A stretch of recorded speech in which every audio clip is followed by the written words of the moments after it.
Olá, tudo bem? Essa aula é sobre progressão de regime prisional. Nós vamos começar já com a leitura do artigo 112 da Lei de Execução Penal, que diz: a pena privativa de liberdade será executada de forma progressiva com a transferência para regime menos rigoroso a ser determinada pelo juiz quando o preso tiver cumprido ao menos. Bom, quando a gente fala no caput aqui do artigo 112 da LEP, é importante lembrar que no sistema brasileiro nós temos 3 regimes prisionais: aberto, semiaberto e fechado. Quando o juiz fixa a pena lá na sentença condenatória, o juiz já vai fixar o regime prisional inicial, que pode ser qualquer um desses 3. Se o juiz fixar como regime inicial aberto, não tem como progredir, porque não tem nada melhor. Se o juiz fixar o regime semiaberto, o sujeito pode progredir para o aberto. E aí ele vai ter que cumprir um percentual da pena. E é esse percentual que a gente vai estudar. Eu lembro que quando o regime inicial for o regime fechado, o sujeito vai poder progredir para o semiaberto e depois do semiaberto para o aberto. Não existe a possibilidade no direito brasileiro do sujeito que está no regime fechado progredir direto para o regime aberto. Isso seria a chamada progressão por salto. E como diz o caput do 112 da LEP, é de forma progressiva, ou seja, aos poucos a pessoa vai atingindo a liberdade, vai conquistando o direito à liberdade. Bom, é essa quantidade de pena que tem que ser cumprida que a gente vai verificar agora.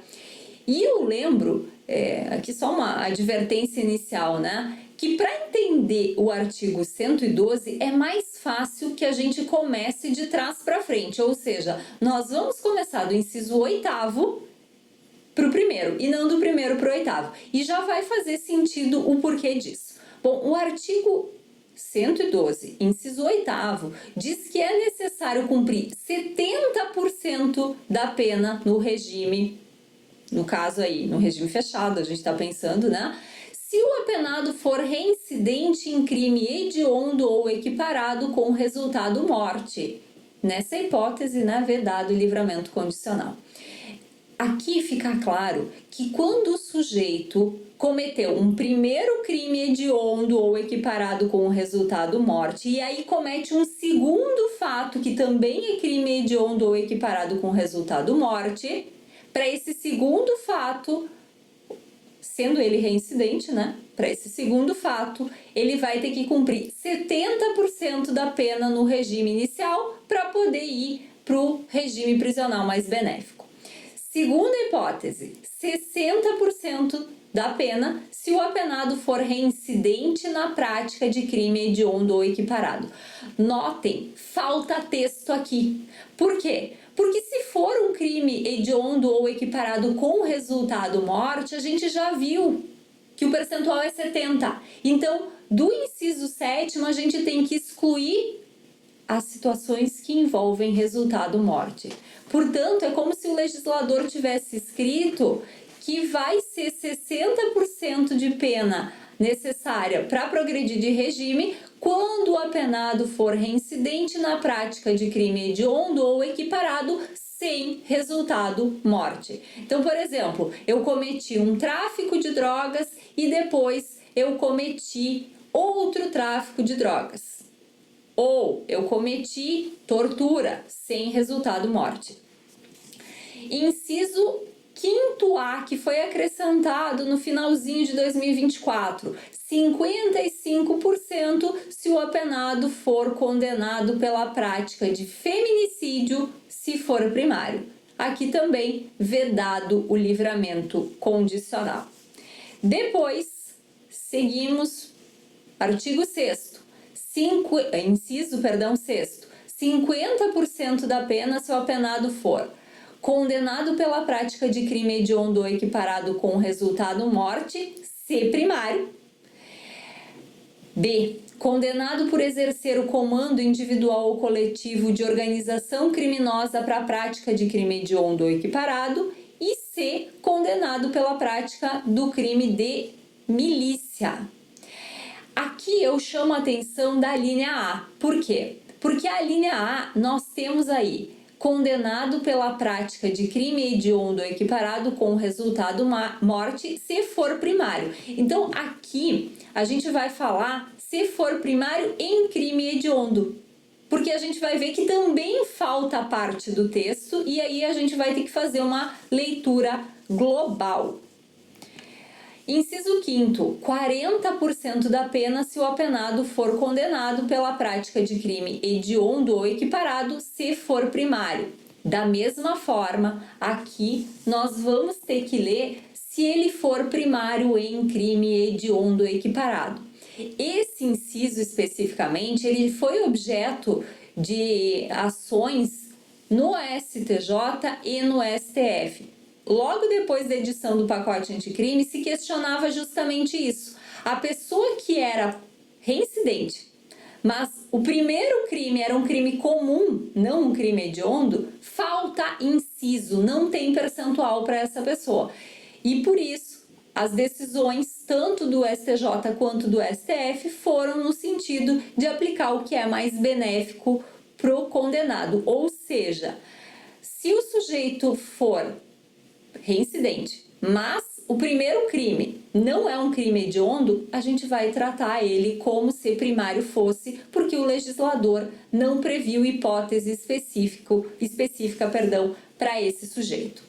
Por isso a leitura começa de trás para frente, para a gente entender que a hipótese que já está anterior, ela tem que ser excluída da hipótese posterior.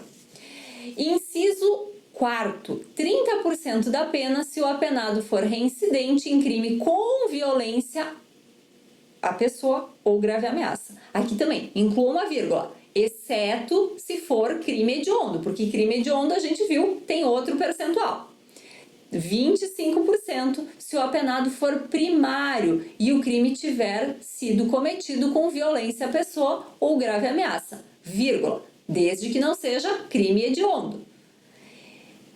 Inciso 2.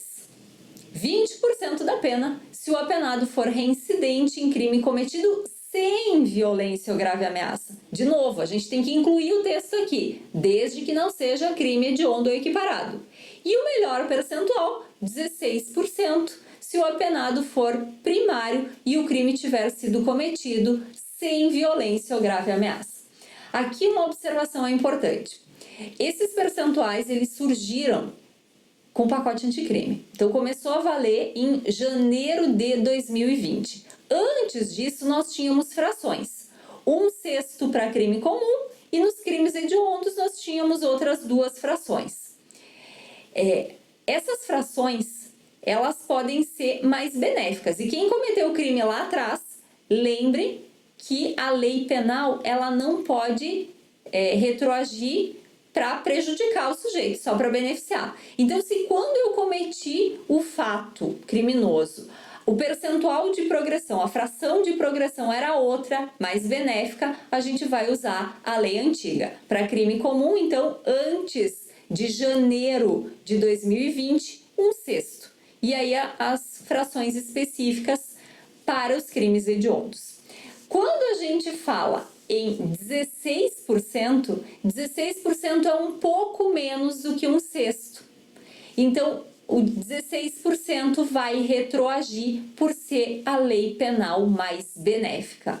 É a única hipótese que nós temos aqui de lei penal mais benéfica. As outras situações ou são idênticas ou são mais gravosas.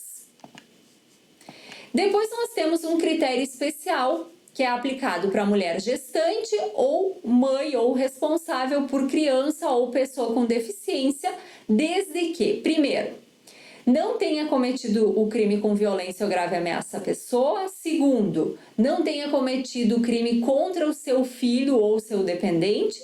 Terceiro, tenha cumprido pelo menos 1/8 da pena no regime anterior. Quarto, que ela seja primária, tenha bom comportamento carcerário e esse bom comportamento seja comprovado pelo diretor da casa prisional. E quinto, ela não pode integrar organização criminosa. De todos os critérios, esse é o critério mais benéfico que nós temos na legislação, mas aí aplicável só para mulher e cumulando, ou seja, somando todas essas exigências.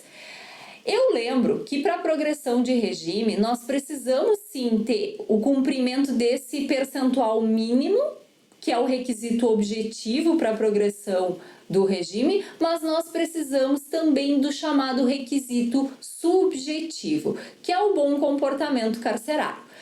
Para comprovar o bom comportamento carcerário, é emitido o atestado de conduta carcerária. Então, o próprio estabelecimento prisional emite esse documento que é juntado no processo de execução criminal. O artigo 112 da LEP, ele também fala da questão da falta grave. Leio especificamente agora o parágrafo 6º. Literalmente ele diz: o cometimento de falta grave durante a execução da pena privativa de liberdade interrompe o prazo para obtenção da progressão do regime de cumprimento de pena, caso em que o reinício da contagem do requisito objetivo terá como base a pena remanescente.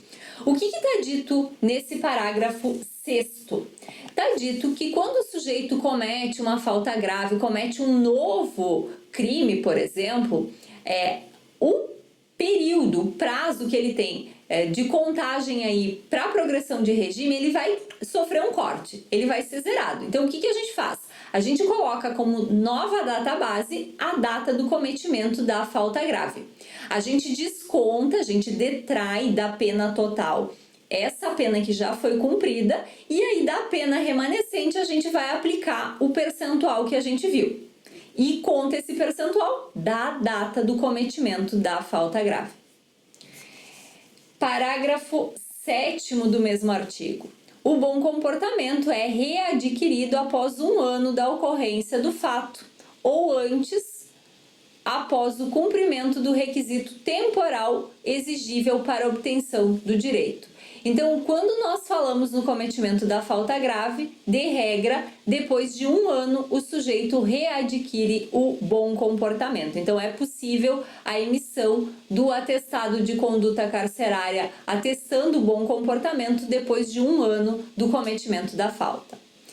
E a última observação que eu coloco aqui é que a lei voltou a exigir o exame criminológico para os crimes violentos, né? Crime com violência, grave ameaça, para progressão de regime prisional, vai precisar desse exame criminológico, que é justamente o atestado, entre aspas aqui o atestado, né? Que um profissional vai dar dizendo que provavelmente aquela pessoa não vai voltar a cometer crimes violentos. Hoje, pela legislação que a gente tem, se não tiver o exame criminológico, nesse tipo de crime não seria possível a progressão de regime prisional. Com isso, a gente vai para as observações finais. Então, a progressão para o regime aberto vai exigir trabalho. Lembrando, se eu estou no regime fechado ou no regime semiaberto, se eu trabalhar, a cada 3 dias trabalhados, eu tenho direito a descontar um dia de pena. Agora, no regime aberto, eu não tenho, de regra, esse direito. Por quê? Porque o trabalho já é pré-requisito para que eu vá para o regime aberto. Além disso, no regime aberto, é possível a gente cumprir de forma domiciliar. Quando a gente fala em prisão domiciliar, as pessoas às vezes pensam que qualquer pessoa pode cumprir. Então, a condenada, né, tomou uma condenação a 9 anos por tráfico e associação para o tráfico, mas ela é mãe de criança, ela é gestante, ela pode ir para a prisão domiciliar. Não. Prisão domiciliar eu só posso ir pela lei quando eu estou em regime aberto. Caso contrário, no cumprimento da pena, não cabe o regime domiciliar. Isso está previsto, e as hipóteses que cabe cumprir o regime aberto em domiciliar estão lá no artigo 117 da LEP. Além disso, quando falamos em regime semiaberto, eu lembro que a falta de vagas no Brasil permite que o semiaberto seja cumprido de forma harmonizada. O que é isso? Faltando vaga, a gente coloca uma tornozeleira eletrônica e a pessoa fica em prisão domiciliar. Isso não tem base na lei, é uma criação jurisprudencial justamente pela falta de vagas. E a última observação diz respeito ao regime fechado, que nós temos a possibilidade de inclusão em RDD, que é o regime disciplinar diferenciado, previsto lá no artigo 52 da LEP, mas isso pressupõe ordem judicial. Quando a gente fala em cumprimento de pena, de regra, as coisas são resolvidas pelo próprio diretor da casa prisional. Então, a concessão de regalia, o reconhecimento de uma falta leve, a aplicação de uma advertência, tudo isso é resolvido administrativamente pelo diretor do presídio. Mas, quando nós falamos em colocação no RDD, no regime disciplinar diferenciado, em virtude dele suprimir direitos fundamentais, porque a correspondência vai passar por análise, porque o direito à visita vai ser restringida. Então, por envolver restrição a direitos fundamentais, só pode com ordem judicial. O diretor do presídio não tem o poder de colocar o sujeito em RDD. Dito isso, encerramos essa aula. Eu espero que tenha ficado claro e até mais. Tchau!